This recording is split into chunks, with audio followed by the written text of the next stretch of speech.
आद्य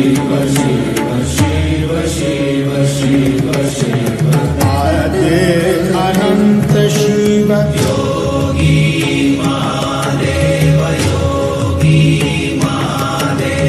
आद्य अनंत शिव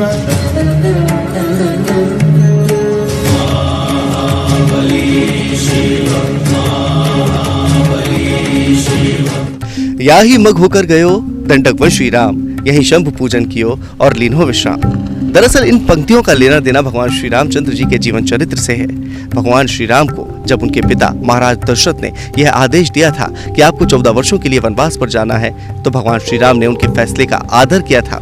भगवान श्री राम जब अपनी नगरी अयोध्या से होते हुए दंडक वन के लिए प्रस्थान कर रहे थे, तब उन्होंने इसी बांदकपुर में विश्राम किया था, इस पवित्र नगरी में विश्राम किया था। और यहीं पर भगवान श्री राम को भगवान शंभु ने गुप्त रूप में दर्शन दिए थे और भगवान श्री राम ने भगवान शंभु का पूजन अर्चन किया था। यदि आप जबलपुर के रहने वाले हैं, संस्कारधानी के रहने वाले हैं, या आप प्रदेश के किसी भी जिले के रहने वाले क्यों नहीं हैं, आप इसी रास्ते से होते हुए भगवान जागेश्वर नाथ के दर्शन के लिए जा सकते हैं, जिनको देखने के लिए न जाने विश्व के किस किस कोने से श्रद्धालु यहाँ पर आते हैं।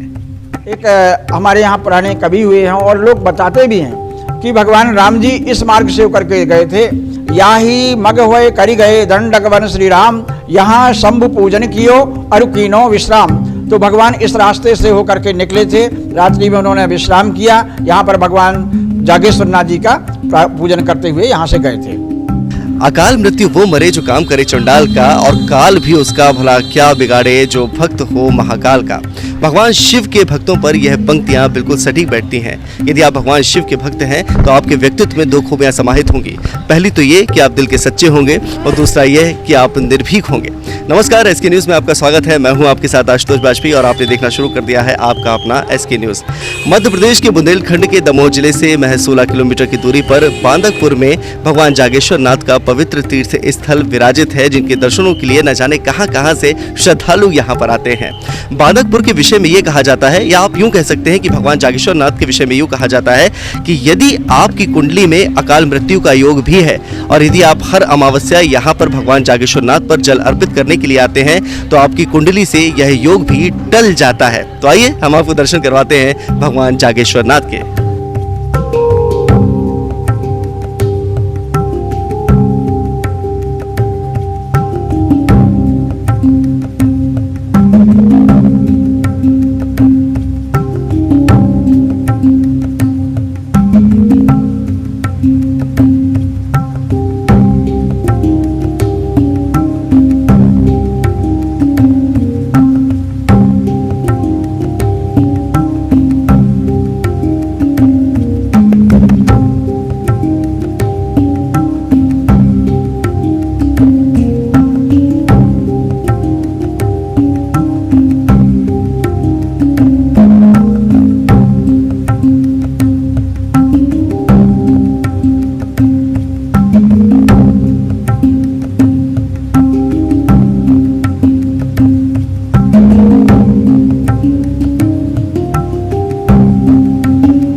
देव श्री जागेश्वर धाम बांदकपुर बुंदेलखंड का प्रसिद्ध तीर्थ क्षेत्र है।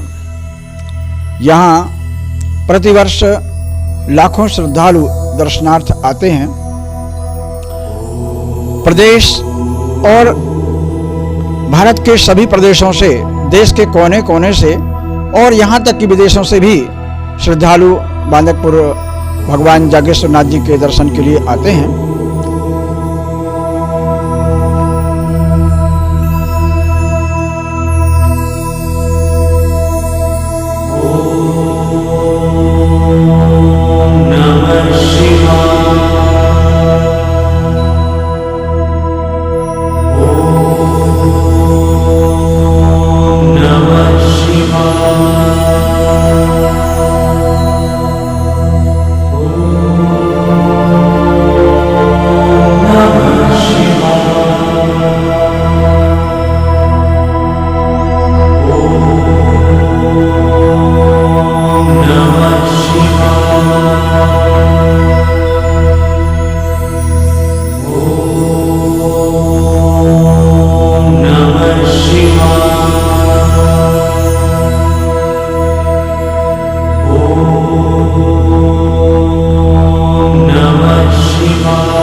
भगवान शिव के भारतवर्ष में कुल 12 ज्योतिर्लिंग हैं, जिनमें से 2 ज्योतिर्लिंग हमारे मध्य प्रदेश में हैं। पहला महाकालेश्वर और दूसरा ओंकारेश्वर। यदि आप कल्याण शिव महापुराण पढ़ेंगे, उसका अध्ययन करेंगे, तो आप पाएंगे कि भगवान जागेश्वर नाथ को सिद्धपीठ के रूप में पूजा जाता है और माना जाता है।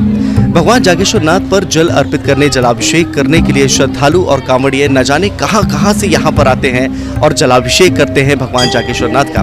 यहाँ से 151 किलोमीटर की दूरी पर बरमान घाट में मां नर्मदा मौजूद है, जहाँ से श्रद्धालु और कांवड़िए हर साल जल लेकर भगवान जागेश्वर नाथ का जल अभिषेक करने के लिए आते हैं। ये सिद्धपीठ श्री जागेश्वर नाथ जी हैं। ये सिद्धपीठ है। यहाँ पर जो भी मनोकामना की जाती है तो उनका निश्चित ही उनको सफलता मिलती है, सिद्धि मिलती है। ये स्थान सिद्धपीठ है।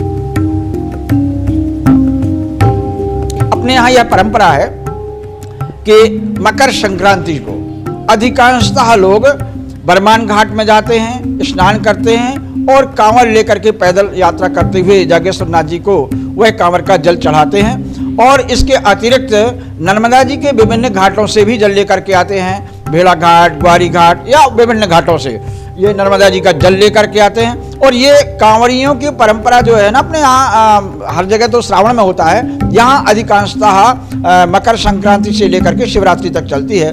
बसंत पंचमी में बहुत आयात आते हैं। शिवरात्रि में तो संख्या बहुत ज़्यादा होती है।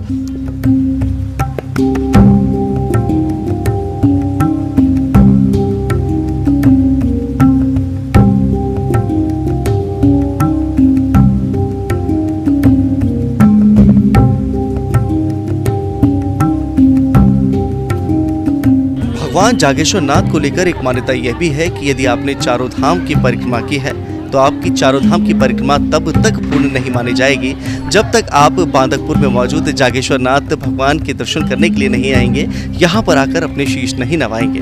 बांदकपुर में मौजूद भगवान जागेश्वर नाथ की एक विशेषता ये भी है कि भगवान जागेश्वर नाथ की प्रतिमा के समक्ष ही माता पार्वती की प्रतिमा मौजूद है। जब आप भगवान जागेश्वर नाथ का पूजन अर्चन करेंगे तो बड़ी ही आसानी और सहजता से आप माता पार्वती के दर्शन भी कर पाएंगे, और जब आप माता पार्वती के पूजन अर्चन करेंगे तो बड़ी ही आसानी से भगवान जागेश्वर नाथ के दर्शन भी आप कर पाएंगे। यह किसी चमत्कार से कम नहीं है। हमारे बुंदेलखंड में यह परंपरा है कि जब लोग दर्शन करने जाते हैं, चारों धाम की यात्रा करते हैं, और चारों धाम यात्रा करने के पश्चात में भगवान जागेश्वर नाथ जी के यहाँ निश्चित ही आते हैं। जब तक वो जागेश्वर नाथ जी के यहाँ दर्शन करने नहीं आते हैं, उनकी यात्रा पूर्ण नहीं मानते। माता पार्वती जी का मंदिर महादेव जी मंदिर से लगभग 35 वर्ष बाद बनाया गया। अन्य सभी मंदिर लगभग 50-60 साल के आसपास के हैं। ये स्वयंभू महालिंग है और ये आदि काल से अपने स्थान पर विराजमान है।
भगवान जागेश्वर नाथ के मंदिर से जुड़ी हुई और इसके निर्माण से जुड़ी कहानी कुछ ऐसी है कि यहाँ पर दीवान बालाजीराव चांदोलकर हुआ करते थे, जिनके पास कभी 84 गांव की दीवानी हुआ करती थी।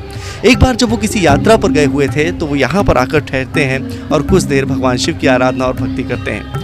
उस वक्त भगवान शिव उनके अंतर्ध्यान में आते हैं और उनसे कहते हैं कि यहाँ पर मेरी प्रतिमा और मेरा शिवलिंग मौजूद है, यहाँ पर तुम्हें मंदिर की स्थापना करवानी है। उन्होंने ऐसा ही किया। उन्होंने देखा कि जहाँ पर उन्होंने अपने घोड़े को बांध रखा था, घोड़ा अपनी टापों से जमीन को खोद रहा था, कुरेद रहा था, और वहाँ पर वास्तव में भगवान शिव का लिंग मौजूद था, जिसकी स्थापना करवाना उनके लिए बेहद ज़रूरी और अनिवार्य हो गया था।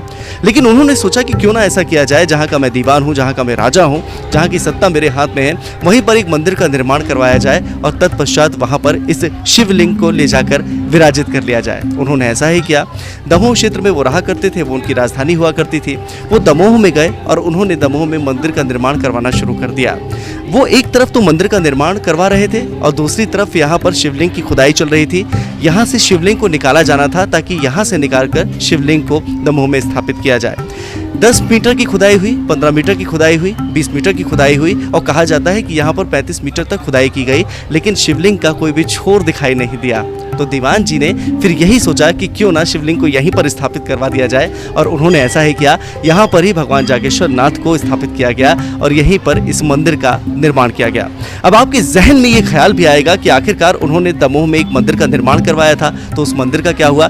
दरअसल वहाँ पर दीवान ने भगवान श्री रामचंद्र की प्रतिमा स्थापित करवा दी, जिसके दर्शन आज भी आप जाकर कर सकते हैं। उस समय में दीवान बालाजीराव चांदोलकर यहाँ पर दर्शन करने के लिए आए एक बड़ वृक्ष के नीचे भगवान का ध्यान करने लगे और ध्यान में ही भगवान जागेश्वर नाथ जी ने उनके लिए एक संकेत दिया, जहाँ तुम्हारा घोड़ा बंधा हुआ है वहाँ हमारा शिवलिंग है। उस स्थान पर खुदाई की गई, लगभग 40-45 फीट तक गहराई में जाते हैं। कोई अंत ना मिलने के कारण फिर यह खुदाई बंद कर दी गई और यहाँ पर मंदिर का निर्माण किया गया। यह मंदिर 1711 में निर्मित है। महादेव जी का एक चमत्कार है कि स्वयं ये तिल तिल बढ़ रहे हैं। 2-5 वर्ष में लगभग 1 तिल के बराबर इनकी मोटाई और ऊंचाई में वृद्धि हो जाती है। हमारी एसके न्यूज़ की टीम जब माधवपुर में भगवान जागेश्वर नाथ के दर्शनों के लिए आई तो हम लोगों ने देखा कि यहाँ पर बावली को इमरती कहकर बुलाया जाता है। मेरे मन में जिज्ञासा जागी, हमारे साथ जो हमारे कैमरामैन सोमेंद्र भैया हैं उनके मन में जिज्ञासा जागी। तो एक पंडित जी से हमारी मुलाकात हुई, जिनसे हमने जानने की कोशिश की और समझने की कोशिश की कि आखिरकार इस बावली को इमरती कहकर क्यों बुलाया जाता है। यही वो पंडित जी हैं जिन्होंने हमको एक कहानी बताई है कि यहाँ पर कभी एक बच्ची अपने माता पिता के साथ आया करती थी। उनके माता पिता दर्शन के लिए यहाँ पर भगवान जागेश्वर नाथ के दर्शन करने के लिए आया करते थे। एक बार ये होता है कि बच्ची नहाते नहाते बावली में डूब जाती है और जब उसको बाहर निकाला जाता है तो लोगों के द्वारा ये कहा जाता है कि वो बच्ची अब मृत हो गई। उसी दौरान डॉक्टरों को भी बुलाया जाता है। डॉक्टरों के द्वारा भी इस बात की पुष्टि की जाती है कि अब बच्ची जीवित नहीं है, जिसको लेकर यहाँ का प्रबंधन चिंतित हो जाता है, परेशान हो जाता है, क्योंकि जिस बावली में वो बच्ची डूबी थी उस बावली के जल से ही भगवान शिव का जलाभिषेक किया जाता था, भगवान जागेश्वर नाथ का जलाभिषेक किया जाता था। लोग परेशान हो गए कि आखिरकार कैसे अब इस जल से भगवान शिव का जलाभिषेक किया जाएगा। उसके बाद उन्होंने सोचा कि चलिए अब सारी बातें हम भगवान शिव के, भगवान जागेश्वर नाथ के हाथ पर ही छोड़ देते हैं। उन्होंने गर्भगृह में बच्ची को ले जाकर लेटा दिया और उन्होंने सोचा कि अब भगवान का जो भी फैसला होगा हमें पूरी तरह से मंजूर होगा। कुछ घंटों के पश्चात जब सारे लोग देखते हैं कि एक बच्ची दरवाजा खोल के बाहर आ रही है तो उन्हें बड़ी खुशी होती है, क्योंकि ये वही बच्ची थी जो पानी में डूब गई थी, जिन्हें डॉक्टरों ने मृत घोषित कर दिया था। चूंकि उस बच्ची का नाम इमरती था, इसीलिए इस बावली का नाम भी इमरती रखा गया और आज भी इस बावली को इमरती कहकर ही बुलाया जाता है। यह जो कुंड आप देख रहे हैं इसको अमृत कुंड कहते हैं और इमरती भी कहते हैं। इमरती कुंड नाम होने का एक विशेष कारण है। यहाँ बहुत प्राचीन घटना हुई। एक बालिका थी जिसका नाम था इमरती। खेलते खेलते वह कुंड में गिर गई। लोगों ने देखा तो लगभग वह मृत अवस्था में थी। सभी लोग घबराए, लेकिन भगवान के ऊपर उनकी इतनी आस्था, इतना दृढ़ विश्वास, कन्या को लेकर के उल्टा लिटा दिया गया और रात भर भगवान के सामने भजन कीर्तन करने लगे। भोलेनाथ का चमत्कार, और वह बालिका सुबह स्वस्थ होकर के भगवान का जय जयकार करते हुए उठ गई। तब से इसका नाम इमरती कहने लगे हैं। इसको इमरती भी कहा जाता है।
भगवान भोलेनाथ जागेश्वर नाथ जी का जो यह स्थान है, यह वास्तव में एक शांतिप्रद स्थल है। लोगों को स्वतः ही इसकी अनुभूति होती है। एक कहानी जो मेरी नानी मुझे अक्सर बचपन में सुनाया करती थी कि एक बार की बात है जब एक गांव में एक पुजारी रहा करते थे जो भगवान शिव का जलाभिषेक किया करते थे और हर रोज सुबह उठकर भगवान शिव के मंदिर में जाकर जलाभिषेक किया ही करते थे। एक बार की बात है जब वो बीमार पड़ जाते हैं तो अपने छोटे से बच्चे से कहते हैं कि देखो मैं तो जलाभिषेक करने के लिए नहीं आ पाऊंगा, लेकिन अब ये जिम्मेदारी तुम्हारी है कि तुमको यहाँ पर आना है और जलाभिषेक करना है। वो बच्चा बहुत छोटा था, 5 से 6 साल का। वो आया और उसने जलाभिषेक करना शुरू कर दिया। 1 दिन आया, 2 दिन आया, 3 दिन आया, ऐसे करते करते लगभग वो साल भर तक आया। लेकिन एक बार उसने आना बंद कर दिया तो भगवान शिव खुद प्रकट हुए और उन्होंने देखा कि आखिरकार वो बच्चा क्यों नहीं आ पा रहा है। भगवान शिव की कुछ ऐसी महिमा है, यदि आप उनसे स्नेह करते हैं और प्यार करते हैं तो वो भी आपसे कई गुना स्नेह और प्यार करते हैं और हमेशा आपकी स्मृतियों में समाहित रहते हैं। आप जो भी चाहते हैं, आपकी हर एक मुराद और हर एक मनोकामना को पूर्ण किया जाता है। कहा जाता है ना, तू करता वही है जो तू चाहता है, मगर होता वही है जो मैं चाहता हूँ। तू कर वही जो मैं चाहता हूँ, फिर देख होगा वही जो तू चाहता है। आज हमने आपको बांदकपुर के उस पवित्र स्थान के दर्शन करवाए जिसे भगवान जागेश्वर नाथ के रूप में पूजा और माना जाता है। आप यहाँ पर आइए और दर्शन कीजिए, आपको भी अच्छा लगेगा। तब तक के लिए बने रहिए एसके न्यूज़ के साथ। कैमरामैन सोमेंद्र डक के साथ आशुतोष वाजपेयी।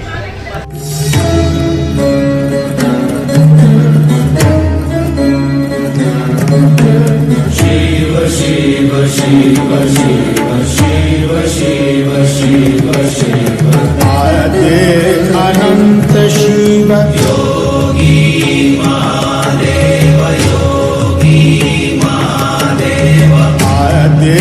अनंत शिव आदे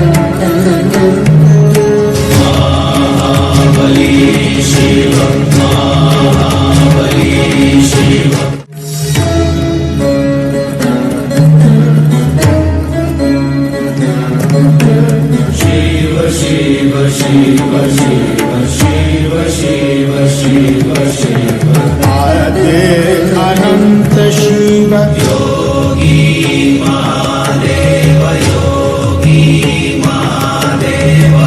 आदे अनंत शिव